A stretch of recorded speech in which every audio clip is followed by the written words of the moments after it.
എന്നിട്ട് കുഞ്ഞാലിക്കുട്ടി സാഹിബിന്റെ തന്നെ പതാകവാഹകനായ KT ജലീലിനെ കൊണ്ട് തോൽപ്പിച്ചതിന്, ആ തോൽപ്പിച്ച ആളുകൾക്കെതിരെ പ്രതികാരം ചെയ്യുക, അതേ രീതിയിൽ അതേ നാണയത്തിൽ കിസാസത്തെടുക്കുക, പ്രതിക്രിയ ചെയ്യുക എന്ന ദൗത്യമാണ് ഞങ്ങൾക്ക് അവിടെ നിർവഹിക്കേണ്ടിയിരുന്നത്.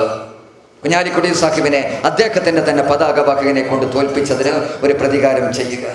2006 മുതൽ ഞങ്ങൾ പ്രാർത്ഥിക്കുക, ഞങ്ങളുടെ എല്ലാമായ ബഹുമാന്യനായ കുഞ്ഞാലിക്കുട്ടി സാഹിബിനെ അവിടെ കുറ്റിപ്പുറം നിയോജക മണ്ഡലത്തിന്റെ പ്രതലത്തിൽ KT ജലീലിനെ ഉപയോഗിച്ച് തോൽപ്പിച്ചതിന് നീ പ്രതികാരം ചെയ്യുന്നതിന്, അതേ നാണയത്തിൽ ഒന്ന് തിരിച്ചടിക്കുന്നതിന് ഒരു അവസരം തരണേ നാഥ എന്ന് ആ അവസരം ഞങ്ങൾക്ക് കഴിഞ്ഞ നവംബർ 7-ാം തീയതി ഉണ്ടാക്കി തന്നത് പടച്ച തമ്പുരാൻ.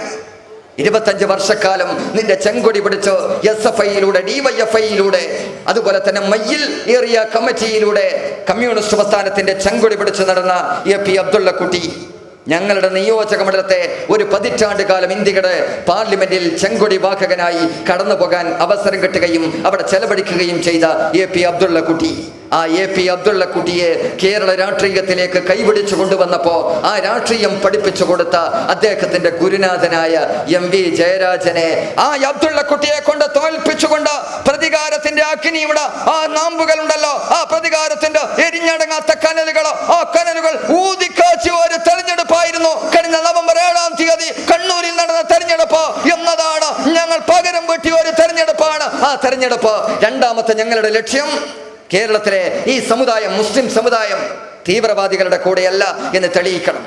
കേരളത്തിലെ സമുദായം തീവ്രവാദികൾക്കൊപ്പമല്ല എന്ന് തെളിയിക്കാനുള്ള ബാധ്യത ഞങ്ങൾക്കുണ്ടായിരുന്നു. ആ ബാധ്യത തെളിയിക്കേണ്ട തെരഞ്ഞെടുപ്പായിരുന്നു ആ തെരഞ്ഞെടുപ്പ്. കേരളത്തിൽ ആദ്യമായി, കേരളത്തിന്റെ തെരഞ്ഞെടുപ്പിന്റെ ചരിത്രത്തിൽ ഫാസിസ്റ്റുകൾക്ക് പുറമെ ഒരു തീവ്രവാദ സംഘടന ആദ്യമായി മത്സരിക്കുന്ന തെരഞ്ഞെടുപ്പായിരുന്നു. അത് ആദ്യത്തെയും അവസാനത്തെയും തെരഞ്ഞെടുപ്പാക്കി കൊടുക്കണം എന്ന് ഞങ്ങൾ കരുതി. അതുകൊണ്ട് തന്നെ ബഹുമാന്യനായ ഹൈദർ അലി ശിഹാബ് തങ്ങൾക്ക് കണ്ണൂർ സിറ്റിയിൽ നൽകിയ സ്വീകരണത്തിൽ, ആ സ്വീകരണത്തിൽ കുഞ്ഞാലിക്കുട്ടി സാഹിബ് അതിശക്തമായി അവിടുന്ന് പ്രതികരിച്ചു ഇവർക്കെതിരായി. പിറ്റേ ദിവസം മജീദ് ഫൈസിയുടെ ചോദ്യം, എന്തേ കുഞ്ഞാലിക്കുട്ടി സാഹിബ് ഞങ്ങളുടെ പേര് പറയാതിരുന്നത്? പിറ്റേ ദിവസം കൊട്ടിക്കലാശത്തിന് അന്ന് പ്രസംഗിച്ചിരുന്നത് ഈ വിനീതനായ ഞങ്ങൾ മറുപടി പറഞ്ഞു, കുഞ്ഞാലിക്കുട്ടി സാഹിബ് 25 മിനിറ്റ് നേരം പ്രസംഗിച്ചത്. 25 മിനിറ്റ് നേരം കണ്ണൂരിലെ സിറ്റിയിൽ പ്രസംഗിച്ചത്. ഈ 25 മിനിറ്റ് നേരത്തിനിടയിൽ നിന്റെ പേര് പറഞ്ഞാൽ നിന്റെ പേര് മാറിപ്പോവില്ല 25 മിനിറ്റിനിടയിൽ എന്ന് ഉറപ്പ് കുഞ്ഞാലിക്കുട്ടി സാഹിബിന് ഉണ്ടെങ്കിൽ മാത്രമല്ലേ അദ്ദേഹത്തിന് പേര് പറയാൻ കഴിയുക. 25 മിനിറ്റിനിടയിൽ നിന്റെ പേര് മാറില്ല എന്ന് ഉറപ്പ് എന്താണ് കുഞ്ഞാലിക്കുട്ടി സാഹിബിനും കേരളത്തിലെ പൊതുജനാവലിക്കുമുള്ളത്? 25 മിനിറ്റിനിടയിൽ നിൽപ്പിൽ നിന്ന് നിന്റെ പേരിന് മാറ്റം വരില്ല എന്ന എന്ത് ബോധ്യമാണ് ഈ രാജ്യത്തിലെ ജനാധിപത്യ വിശ്വാസികൾക്കുള്ളത്? എത്ര തവണ മാറ്റിയോടോ നിങ്ങളുടെ പേര്? എത്ര തവണ മാറ്റി? ആദ്യം മൈമ കണ്ണൂർ, മൈമ കാലിക്കറ്റ്, പിന്നെ NDF, അതുപോലെ തന്നെ അതിനുശേഷം പോപ്പുലർ ഫ്രണ്ട്, അതിനുശേഷം സുഡാപ്പി എന്ന് പറയുന്ന STPI. ഞാൻ ചോദിക്കട്ടെ, NDF എന്നിട്ടപ്പോൾ തന്നെ എന്താ അതിൻ്റെ അവസ്ഥ? ആദ്യം പറഞ്ഞു നാഷണൽ ഡിഫൻസ് ഫ്രണ്ട്, നാഷണൽ ദേശീയ പ്രതിരോധ മുന്നണി. ദേശീയ പ്രതിരോധ മുന്നണി എന്ന പേരിൽ ഇവർ ആദ്യം പുറത്തു വന്നത്. ഇത് വന്നപ്പോ വല്ലാത്ത ചർച്ചയായി രാജ്യത്ത്.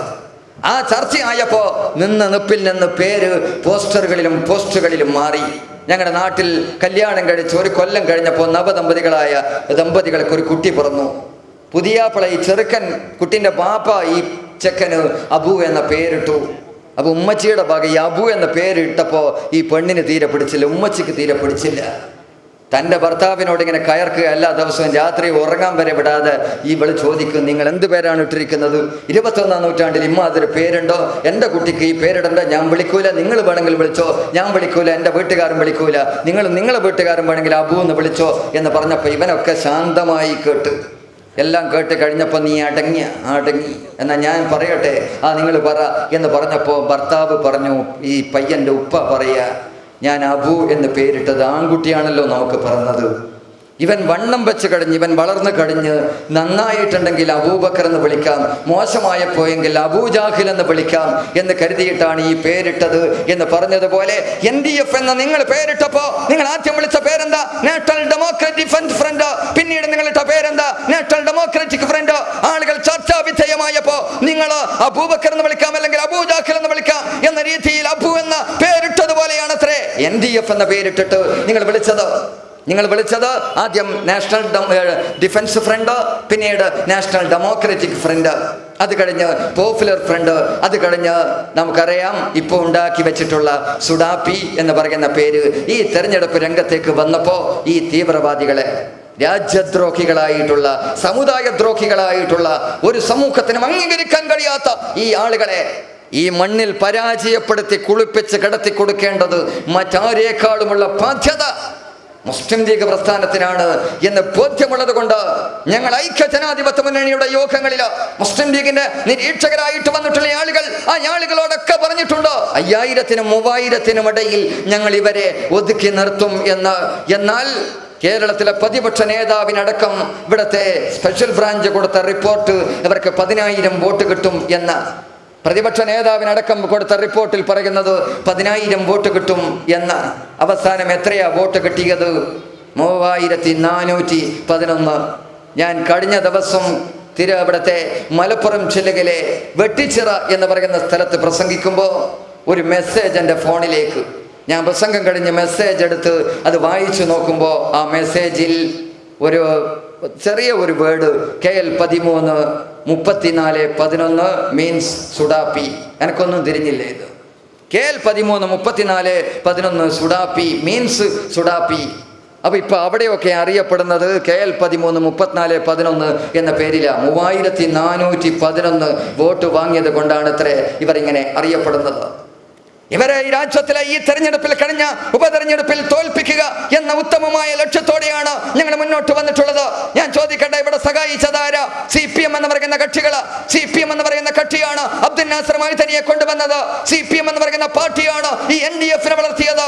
ഇത് ഞങ്ങൾ നേരത്തെ ചൂണ്ടിക്കാണിച്ചത്. കഴിഞ്ഞ ലോക്സഭാ തെരഞ്ഞെടുപ്പിൽ ആരും ആവശ്യപ്പെടാതെ ഐക്യ ജനാധിപത്യ മുന്നണിക്ക് വോട്ട് പതിച്ചു നൽകാൻ തീരുമാനിച്ചപ്പോഴും മുസ്ലിം ലീഗിന്റെ സംസ്ഥാന സെക്രട്ടറിയും മുസ്ലിം യൂത്ത് ലീഗിന്റെ സംസ്ഥാന പ്രസിഡന്റും പറഞ്ഞിട്ടുണ്ട് NDF-ന്റെ വോട്ട് ഞങ്ങൾക്ക് വേണ്ടെന്ന്.